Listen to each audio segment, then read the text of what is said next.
Assalamualaikum warahmatullahi wabarakatuh. Baiklah, saya Siti Atifa dengan NIM 210600109 akan mempresentasikan materi saya mengenai keuangan investasi dan bantuan asing.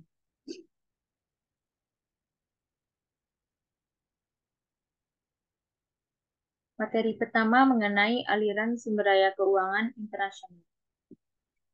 Aliran sumber daya keuangan internasional dapat berbentuk investasi swasta asing langsung dan investasi portofolio, yang terdiri dari investasi asing langsung oleh perusahaan multinasional besar, biasanya berkantor pusat di negara maju, dan investasi portofolio atau portofolio investment asing, misalnya saham, obligasi, dan surat berharga, di pasar kredit dan ekuitas negara berkembang oleh badan usaha, bank, reksadana, dan perusahaan, dan individu swasta. Yang kedua, pengiriman uang dari pendapatan yang diperoleh pekerja migran di luar negeri. Dan yang ketiga, bantuan pembangunan publik dan swasta atau bantuan asing dari pemerintah nasional individual dan badan donatur multinasional. Dan yang kini makin berperan yaitu lembaga swadaya masyarakat atau LSM. Swasta sebagian besar bekerja langsung di tingkat lokal di negara berkembang. Selanjutnya mengenai materi yang kedua, yaitu investasi swasta asing langsung dan perusahaan multinasional. MNC secara sederhana didefinisikan sebagai suatu korporasi atau badan usaha yang melakukan dan mengendalikan kegiatan produksi di lebih dari satu negara. Perusahaan reksadana ini biasanya berkantor pusat di negara Amerika Utara, Eropa, dan Jepang.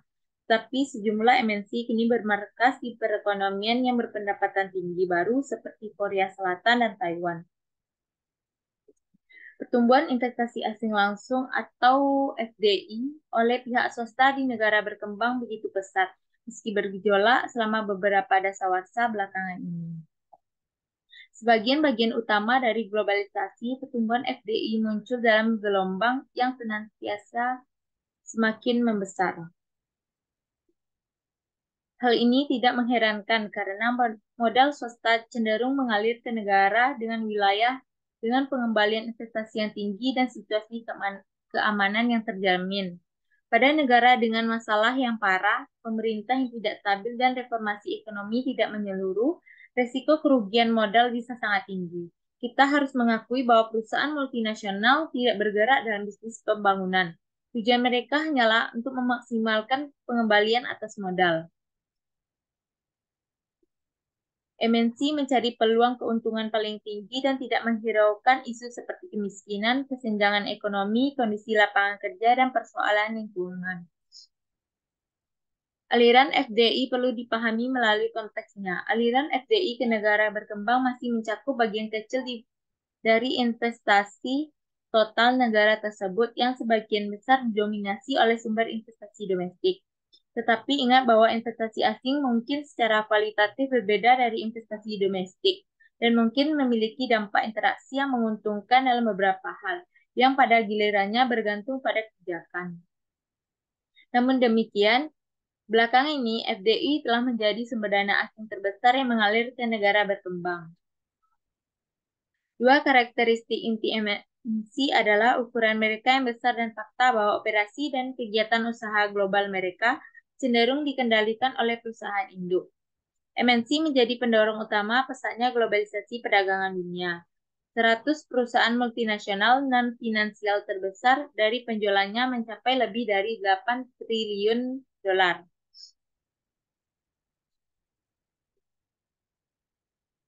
MNC sebenarnya telah menjadi pabrik global yang mencari peluang dimanapun di dunia.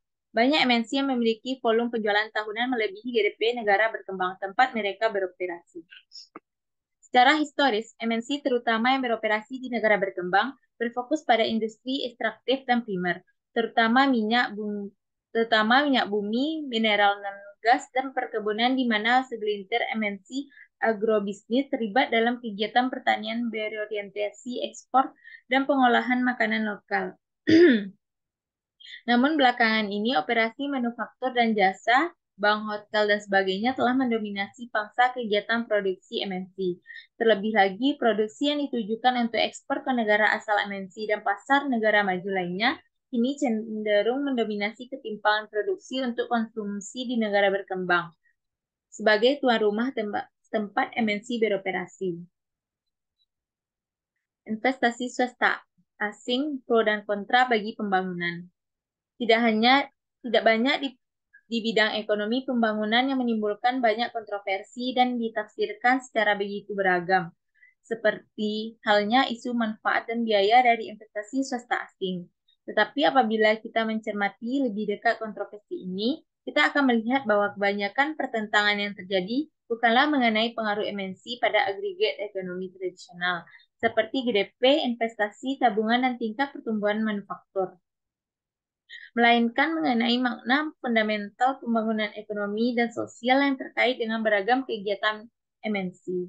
Dengan kata lain, kontroversi seputar peran dan dampak investasi swasta asing seringkali didasari oleh adanya pertentangan mengenai sifat, gaya, dan karakter dari proses pembangunan yang diinginkan. Selanjutnya mengenai argumen ekonomi tradisional yang mendukung investasi swasta asing, pemenuhan kesenjangan dalam tabungan, valuta asing, pendapatan, dan manajemen.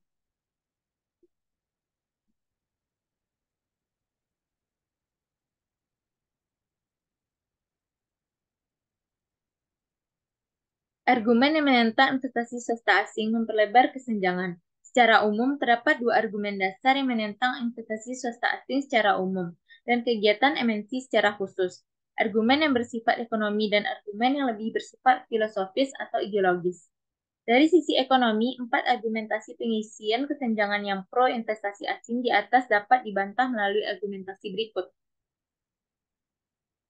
Yang pertama, walaupun MNC memang menyediakan sejumlah modal, mereka dapat menurunkan tingkat tabungan domestik dan investasi dengan mensubstitusikan tabungan swasta, menghambat persaingan melalui kesepakatan produksi dengan pemerintah setempat, gagal berinvestasi sebagian besar keuntungan mereka, menciptakan pendapatan domestik bagi kelompok dengan tingkat kecenderungan menabung yang lebih rendah, dan menekan ekspansi perusahaan lokal yang mungkin dapat memasok mereka dengan produk menengah ketimbang mengimpor produk ini dari anak perusahaan di negara lain. MNC juga meningkatkan sejumlah besar modal mereka secara lokal di negara berkembang, dan hal ini menyebabkan semakin sedikitnya investasi perusahaan lokal.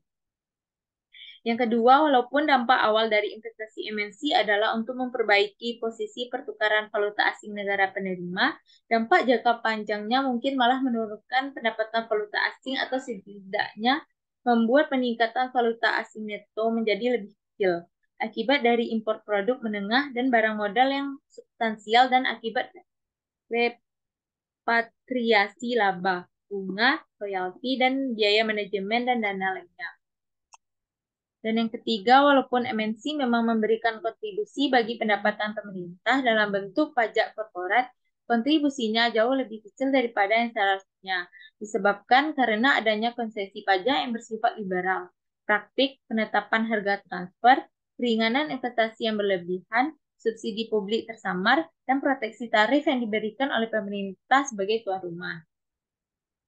Dan yang terakhir, manajemen, keterampilan wirausaha, ide-ide, teknologi, dan kontak luar negeri yang diberikan oleh MNC mungkin hanya berdampak kecil dalam mengembangkan sumber daya lokal atas kemampuan dan sumber daya langka tersebut, dan justru dapat menghambat pembangunan dengan menekan pertumbuhan kewirausahaan lokal akibat dominasi MNC di pasar lokal.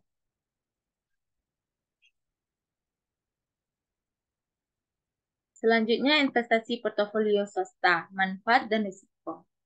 Dengan meningkatnya liberalisasi pasar keuangan domestik di sebagian besar negara berkembang dan makin terbukanya pasar tersebut bagi investor asing, investasi portofolio swasta kini mencakup bagian yang signifikan dari keseluruhan sumber dana yang mengalir dari negara berkembang. Pada dasarnya, investasi portofolio terdiri dari pembelian saham atau ekuitas, obligasi, sertifikat deposito, dan surat berharga oleh pihak asing. Seperti halnya FDI dari perusahaan multinasional, manfaat dan biaya dari aliran investasi portofolio bagi investor dan negara berkembang penerima dana ini telah menjadi bahan perdebatan sengit. Dari sudut pandang investor, berinvestasi dalam pasar saham negara berpendapatan menengah dibandingkan dengan berinvestasi dalam pasar keuangan negara maju memungkinkan mereka untuk menambah pengembalian investasi sembari mendiversifikasikan risiko. Sedangkan dari sudut pandang negara berkembang, penerima dana, aliran investasi portofolio swasta dalam pasar saham dan obligasi lokal berpotensi menjadi sarana peningkatan modal bagi perusahaan domestik. Pasar saham dan obligasi lokal yang berfungsi dengan baik juga membantu investor domestik untuk mendiversifikasikan aset mereka dan dapat bertindak untuk meningkatkan efisiensi keseluruhan sektor keuangan dengan bertindak sebagai sarana penyaringan dan pemantauan dalam mengalokasikan dana kepada industri dan perusahaan dengan potensi pengembalian investasi yang paling tinggi.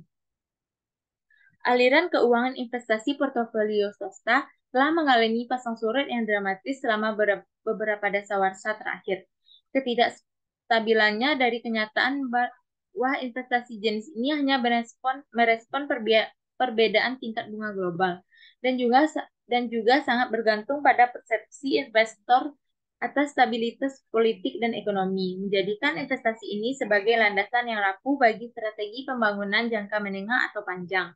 Runtuhnya keuangan Asia pada tahun 97, Rusia pada tahun 98, dan kacaunya mata uang Brazil pada tahun 99, krisis Argentina pada tahun 2001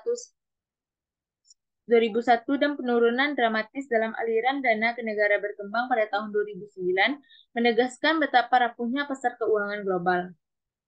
Justru negara berkembang pertama-tama perlu berfokus pada penciptaan kondisi fundamental bagi pembangunan, karena bukti menunjukkan bahwa MNC dan investasi portofolio mengikuti pertumbuhan ekonomi, alih-alih pemicunya. Peran dan pertumbuhan pengiriman uang atau remittance. Tingkat upah di perekonomian berpendapatan tinggi diperkirakan 5 kali lipat dari tingkat upah untuk posisi pekerjaan yang sama di negara berkembang secara rata-rata, setelah disesuaikan dengan paritas daya beli. Hal ini menjadi insentif yang menarik untuk bermigrasi, dan memang seringkali para migran yang memiliki harapan akan pendapatan lebih tinggi mengambil risiko besar untuk bisa tiba di Amerika Serikat, Eropa, dan bahkan beberapa negara berkembang. Sebagian karena insentif ini, pada tahun 2010 diperkirakan terdapat 200 juta pekerja migran di seluruh dunia.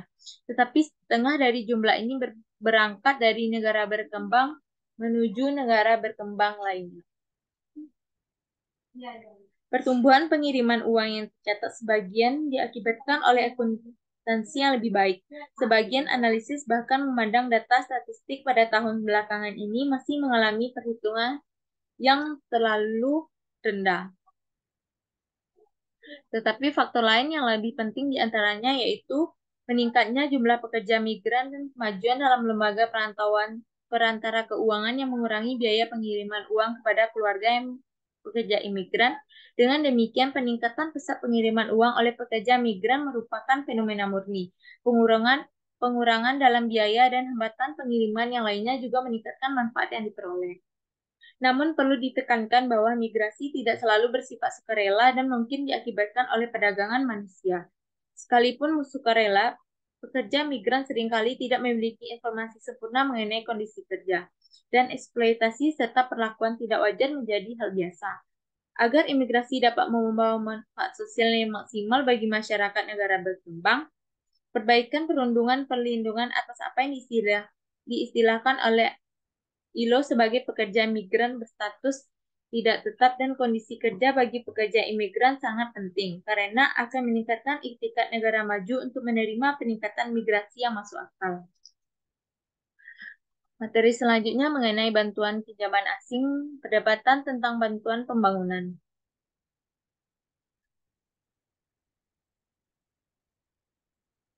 Berbagai masalah konseptual dan pengukuran. Selain pendapatan ekspor, serta investasi langsung dan portofolio swasta asing negara berkembang, menerima dua sumber utama valuta asing, yaitu bantuan pembangunan publik,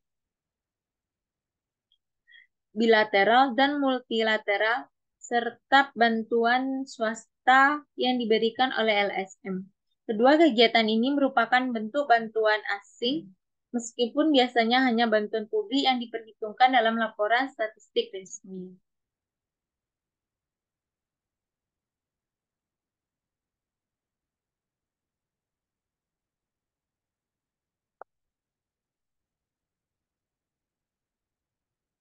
Pada prinsipnya, semua transfer sumber daya pemerintah dari suatu negara ke negara lain seharusnya masuk ke dalam definisi bantuan asing. Namun, dalam definisi yang sederhana itu pun terkadang sejumlah masalah. Misalnya, banyak transfer sumber daya yang berlangsung dalam bentuk terselubung, seperti pemberian tarif preferensial oleh negara maju bagi ekspor produk manufaktur, khususnya dari negara paling tidak berkembang. Tarif ini memungkinkan negara berkembang untuk mendapatkan lebih banyak valuta asing dari penjualan produk industrinya di pasar negara maju dengan harga yang lebih tinggi daripada seharusnya.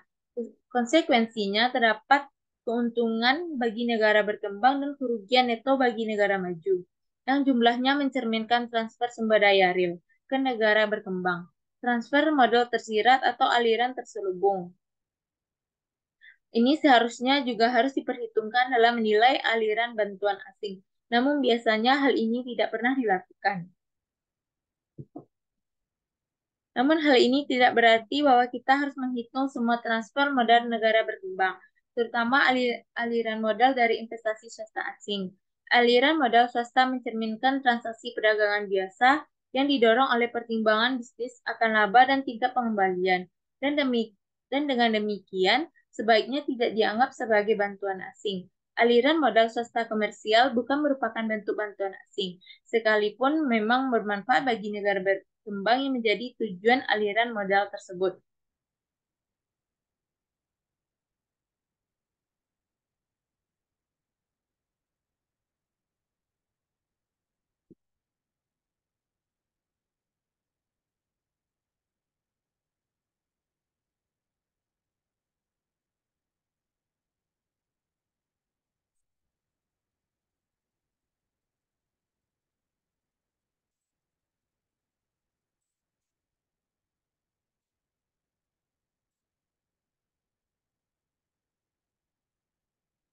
Dan materi terakhir yaitu mengenai konflik dan pembangunan.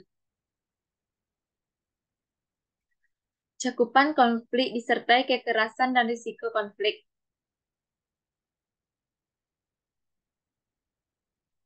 Keamanan fisik merupakan landasan bagi kapabilitas manusia.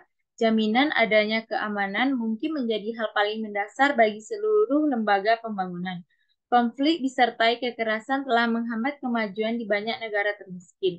Selain kengerian dan akibat konflik, rusaknya perekonomian dapat disebabkan oleh adanya perkiraan akan kemungkinan konflik di masa mendatang dan adanya keraguan akan penyelesaian konflik tersebut atau bagaimana menghadirkan kembali pertumbuhan ekonomi yang tinggi dalam lingkungan tersebut.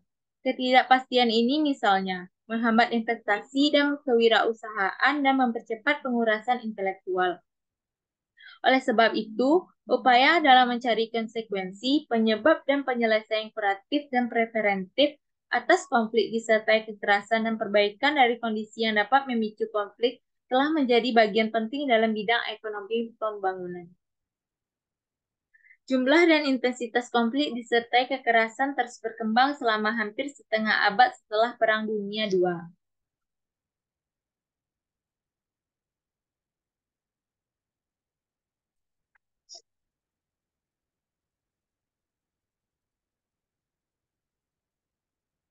Tetapi mencapai puncaknya pada tahun 90-an awal.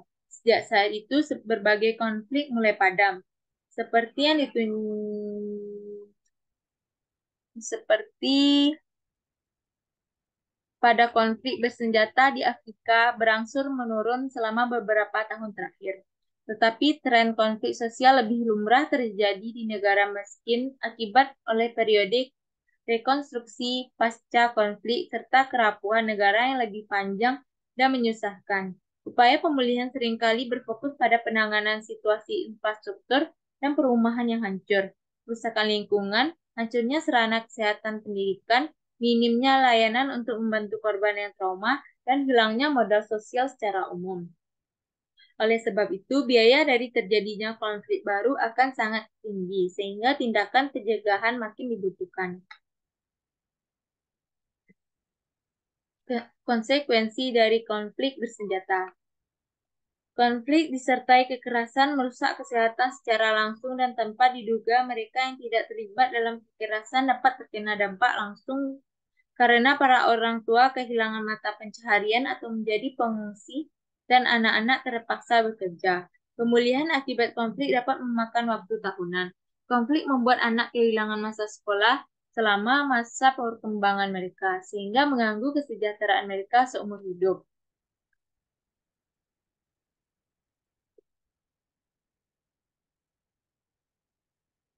Dan untuk merekatkan ikatan sosial yang renggang bisa memakan waktu bertahun-tahun. Berikut beberapa dampaknya.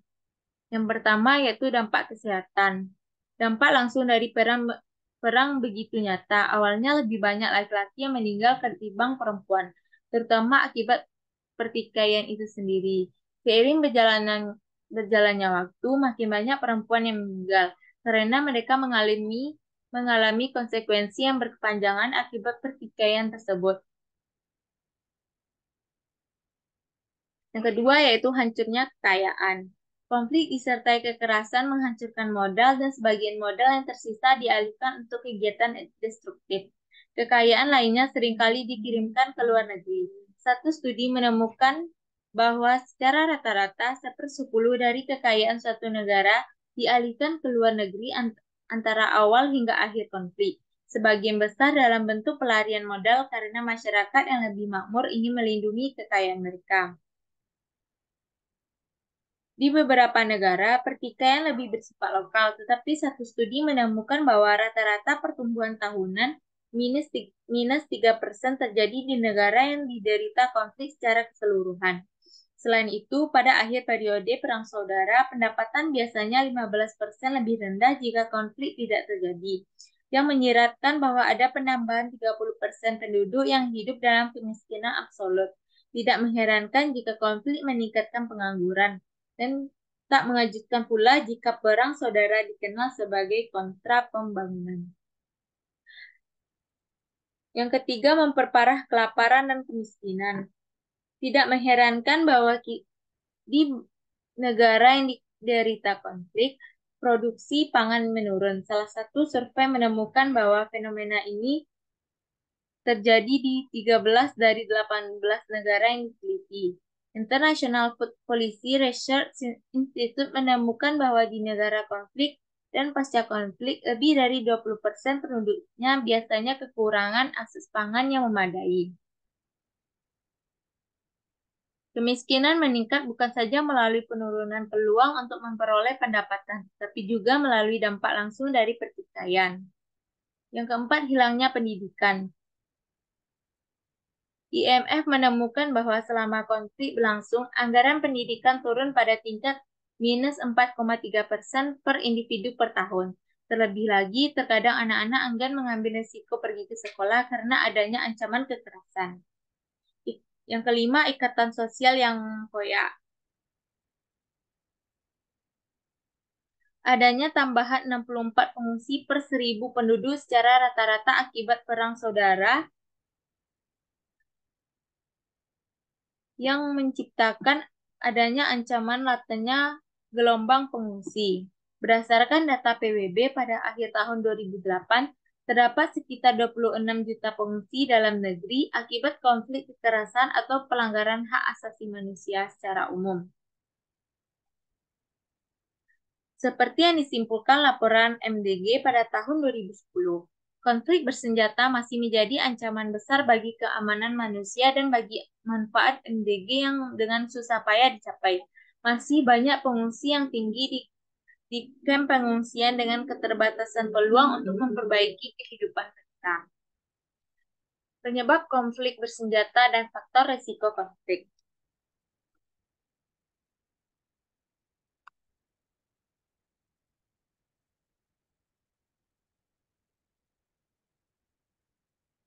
Penyebab bukan sekedar dari faktor ekonomi saja. Sepertinya kemungkinan terburuknya terjadi ketika terdapat ketimpangan tinggi di antara kelompok dengan identitas tertentu. Yang pertama, ketimpangan horizontal. Prancis mengemukakan bahwa keberadaan ketimpangan horizontal utama atau ketimpangan antara kelompok dengan identitas budaya berbeda secara signifikan meningkatkan risiko konflik. Ia berpendapat bahwa ketika perbedaan budaya bertemu dengan perbedaan ekonomi dan politik di antara berbagai kelompok, hal ini dapat menimbulkan kebencian mendalam yang dapat mengarah pada pertikaian disertai kekerasan. Yang kedua, sumber daya alam untuk kebutuhan dasar. Kelangkaan sumber daya untuk memenuhi kebutuhan dasar dapat berkontribusi menimbulkan konflik atau memperbesar risiko konflik. Contohnya, PBB menyimpulkan bahwa krisis di Darfur akarnya berasal dari kelangkaan air dan sumber daya alam lain.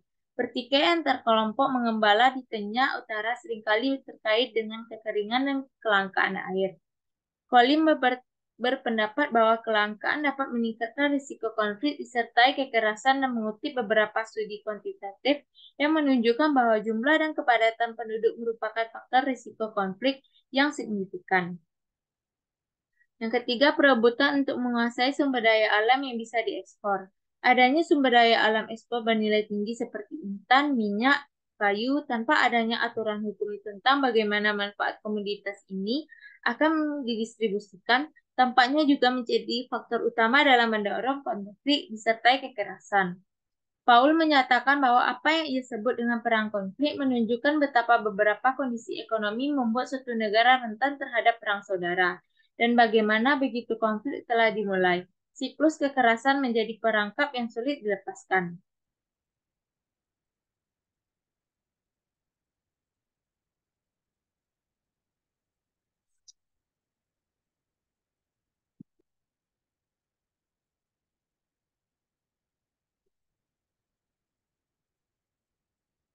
Sekian presentasi saya pada hari ini. Saya sudahi dengan Assalamualaikum warahmatullahi wabarakatuh.